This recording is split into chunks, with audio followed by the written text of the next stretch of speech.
ایک حدیث میں آتا ہے نبی صلی اللہ علیہ وسلم نے فرمایا کہ دو ایسے گناہ ہیں جن کی سزا اللہ سبحانہ تعالیٰ انسان کو جلد ہی دنیا میں بھی دے دیتا ہے۔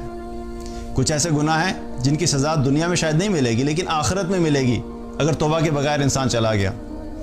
لیکن دو گناہوں کا ذکر کیا کہ دو ایسے گناہ ہیں جو شخص بھی کرتا ہے اس کو اللہ تعالیٰ دنیا میں ہی اس کی سزا دنیا میں بھی دے دیتا ہے، اور آخرت میں سزا ظاہر ہے وہ بھی ہوگی اگر اس نے توبہ نہیں کی۔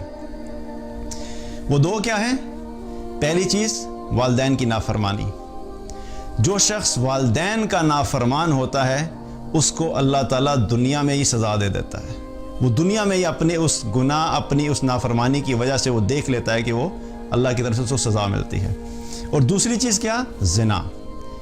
زنا یہ ایسا گناہ ہے جس کی سزا اللہ سبحانہ تعالیٰ دنیا میں ہی دے دیتا ہے۔ اب بے حیائی اور زنا ایسی چیز ہے کہ جس کا نقصان انسان اپنی دنیا کی زندگی میں بھی دیکھ لیتا ہے۔ اس وقت اگر ہم دیکھیں تو جو سچویشن چل رہی ہے، خاص طور پہ کرونا وائرس سے ریلیٹڈ جو حالات بنے ہوئے ہیں، تو بہت سے لوگ اس کے بارے میں بات کر رہے ہیں کہ بھئی اس کی وجہ کیا ہے، کیوں ہوا ہے۔ بلکہ پچھلا لیکچر جو میں نے کیا تھا ہم لوگوں نے بات کی تھی، ایک ہے اس کا سائنٹیفک ریزن کہ یہ سائنٹیفکلی کیوں ہو رہا ہے، اس کے بارے میں بات ہم نے لاسٹ ٹائم کی تھی کہ یہ وہ وائرس ہے جو کووڈ-19 ہے جو کہ بیٹس سے ٹرانسفر ہوا انسانوں میں اور انسانوں سے پھر آگے پھیل رہا ہے۔ تو اس کی ڈیٹیل میں آپ دوبارہ نہیں جائیں گے کیونکہ ہم نے سائنٹیفک ریزن کے بارے میں بات کر لی۔ لیکن اس کی ایک وجہ کیا ہے کہ دنیا میں کوئی بھی چیز جب ہوتی ہے تو یاد رکھیے کہ اس کے پیچھے اللہ سبحانہ تعالیٰ کا حکم ہوتا ہے، کچھ وجوہات ہوتی ہیں، کچھ ایسے اعمال ہیں جن کے بارے میں اللہ سبحانہ تعالیٰ نے اور اللہ کے رسول صلی اللہ علیہ وسلم نے ہمیں بتایا کہ جب بھی کوئی انسان یا کوئی قوم کوئی ایک عمل کرتی ہے تو اگر اس کا کوئی فائدہ ہوتا ہے تو اس کے بارے میں بتا دے کہ اس عمل کے کرنے کی وجہ سے ان کو یہ فائدہ حاصل ہوتا ہے۔ جس طرح اب آیت کی بات کی کہ اللہ تعالیٰ نے کیا فرمایا کہ جب کوئی قوم تقوی اختیار کرتی ہے اور ایمان والی ہو جاتی ہے تو ہم کیا کرتے ہیں، ہم اس کے لیے برکتوں کے دروازے کھول دیتے ہیں۔ تو یہ کیا ہو رہا ہے کہ کسی ایک عمل کا فائدہ ہمیں پتہ لگ گیا کہ کس کا فائدہ کیا ہے۔ اسی طریقے سے کئی دفعہ کیا ہے کہ جب کوئی عمل ہوتا ہے تو اس کا کوئی نقصان ہے تو وہ بھی ہمیں اللہ اور اللہ کے رسول صلی اللہ علیہ وسلم نے ہمیں بتا دیا۔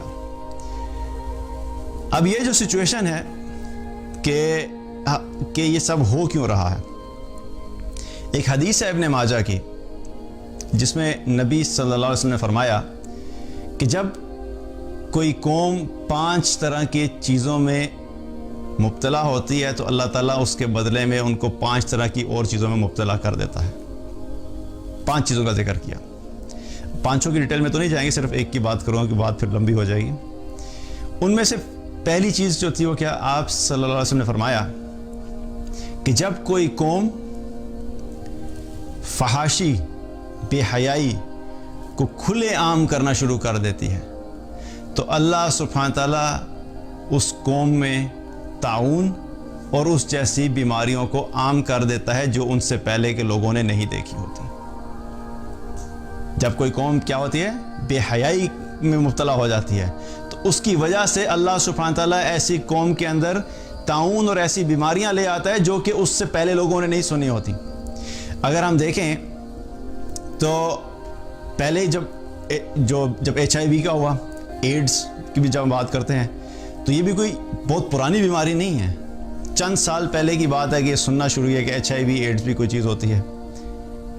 اسی طریقے سے مختلف اوقات میں مختلف قسم کے وائرسز آئے، برڈ فلو کہا گیا، پھر اور بھی مختلف قسم کے وائرسز آئے۔ اب جو کرونا وائرس کی ہم بات کر رہے ہیں، کووڈ-19، آج سے پہلے تو کسی نے نہیں سنا ہوا تھا اس کے بارے میں۔ یہ کیا ہے؟ یہ بھی ایک اور چیز ہے نئی، جو ہمارے لیے نئی چیز ہے، اور اس وقت پوری دنیا کیا ہے، اس کی وجہ سے پریشان ہے کہ اس کی سمجھ نہیں آ رہی کہ اس کے بارے میں کیا کیا جائے۔ تو اس کی جو وجہ کیا بن رہی ہے کہ بے حیائی کی وجہ سے اللہ سبحانہ تعالیٰ قوم کو اس میں مبتلا کر دیتا ہے۔ آج دیکھا جائے تو ہمارے حالات کیا ہیں، معاشرے میں دیکھا جائے تو بے حیائی اس طریقے سے پھیل چکی ہے کہ اب بے حیائی کو گناہ بھی نہیں سمجھا جاتا، اور جتنے بھی میڈیاز یوز ہو رہے ہیں ان سب کے ذریعے سے بے حیائی پھیل رہی ہے۔ سوشل میڈیا لے لیجئے، آپ ڈراماز دیکھ لیں، موویز کو دیکھ لیں، ٹی وی شوز کو دیکھ لیں, کوئی بھی چیز اٹھا کے دیکھ لیجئے, ایڈورٹیزمنٹس کے دیکھ لیجئے, ایڈورٹیزمنٹس کے نام کے اوپر بل بورڈز دیکھے جائیں, تو سب جگہ پہ کیا ہے, اس وقت بے حیائی اس طریقے سے عام ہو گئی ہے کہ اب اس کو گناہ بھی نہیں سمجھا جاتا. اور بے حیائی کا مطلب صرف یہ نہیں ہوتا کہ کوئی جو ہے وہ اس طریقے کا عمل آپ فزیکلی ہوتے ہوئے دیکھیں تو کہ جی یہ بے حیائی ہے. انسان اور بالخصوص خواتین کے معاملے میں کیا ہے کہ اس حلیے میں باہر نکلنا کہ جو ان اپروپریٹ ہے, باقاعدہ پراپرلی کورڈ نہیں ہے, اور اپنے جسم کی نمائش کرنا, اس کو ایکسپوز کرنا, یہ بھی بے حیائی ہے. لڑکے لڑکیوں کا آپس میں ملنا, فرینڈشپس ہونا, یہ بھی بے حیائی ہے. بوائے فرینڈ اور گرل فرینڈ کا جو کلچر ہے یہ بھی بے حیائی ہے. انٹرمنگلنگ آف اپوزٹ سیکس اننیسیسریلی, ایک تو ہے ضرورت کے تحت کہیں پہ کوئی کام کر رہے ہیں تو ایک الگ بات ہے, لیکن بس صرف پارٹی ہو رہی ہے, مل کے باہر جا رہے ہیں, تو سب کیا ہے, سب بے حیائی ہے. تو کیا ہے کہ بے حیائی کی وجہ سے اللہ سبحانہ تعالیٰ قوموں کو اس قسم کی سچویشن میں مبتلا کر دیتا ہے. اللہ تعالیٰ سے دعا ہے کہ اللہ تعالیٰ ہم سب کو دین کی صحیح فہم عطا فرمائے, اور جو بھی ہمارے اندر غلطیاں, کمزوریاں, کوتاہیاں ہیں, ایک تو ہمیں اللہ تعالیٰ دکھائے, کیونکہ ہمیں نظر نہیں آئے گا تو ہم اس کو ٹھیک نہیں کریں گے, اور جب ہمیں اللہ دکھا دے تو پھر اس چیز کا یقین بھی دلائے کہ یہ واقعی غلط بات ہے, اور اللہ سبحانہ تعالیٰ ہمیں ان کی اصلاح کرنے کی توفیق عطا فرمائے. اللہ تعالیٰ ہم سب کو ان حالات میں اس سے محفوظ فرمائے, ہر قسم کے فتنے سے محفوظ فرمائے, ہر قسم کی آزمائش سے محفوظ فرمائے. جو لوگ اس بیماری میں مبتلا ہو چکے ہیں اللہ تعالیٰ ان کو صحت عطا فرمائے, اور اللہ سبحانہ تعالیٰ ہم سب کو دنیا و آخرت کی عافیت عطا فرمائے. بارک اللہ علیہ ولکم. السلام علیکم ورحمۃ اللہ وبرکاتہ.